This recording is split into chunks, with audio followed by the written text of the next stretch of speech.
Hi, I'm Devin Stewart from the Carnegie Council. For nearly 100 years, the Council has been the voice for ethics in international affairs. This month, we ask you to please give to our annual fund drive to support videos like this and other programs at the Council.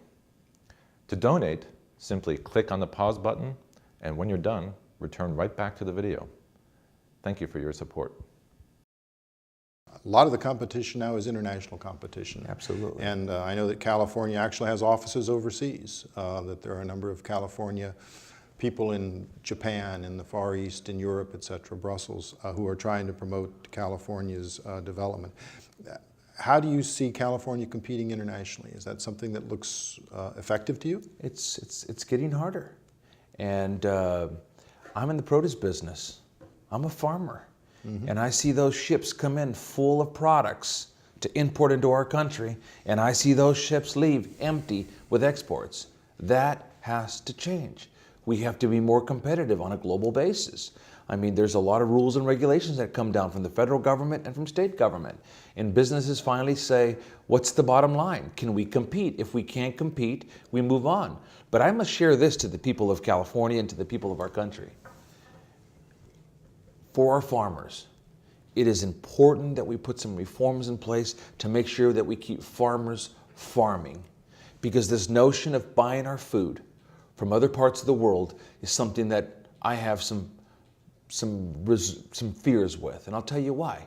In America, we serve 1 billion meals a day.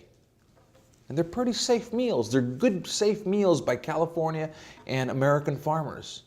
If you put a lot of regulations on farmers, guess where they're going to go? They're going to go elsewhere, where there's no regulations, where there's no standards.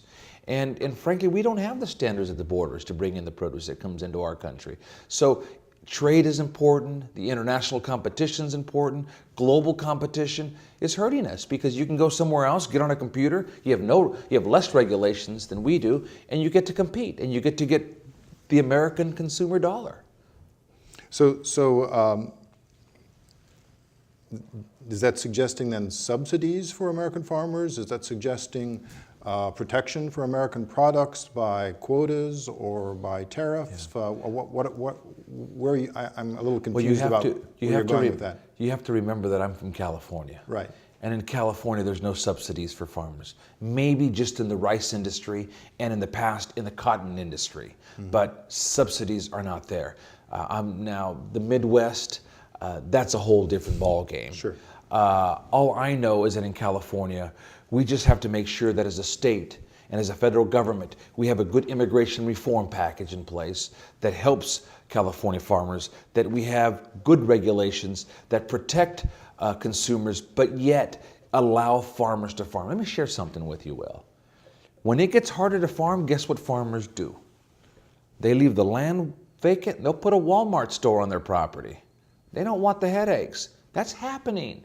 Or, guess what?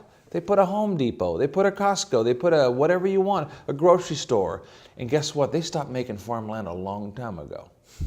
And every time you pave it, you're not going to see it as a farm anymore. So farming is important to keep. Now, subsidies, we don't see them. We just want to make sure that regulations are in place that we can have safe consumer products, but yet have an atmosphere where farmers can farm.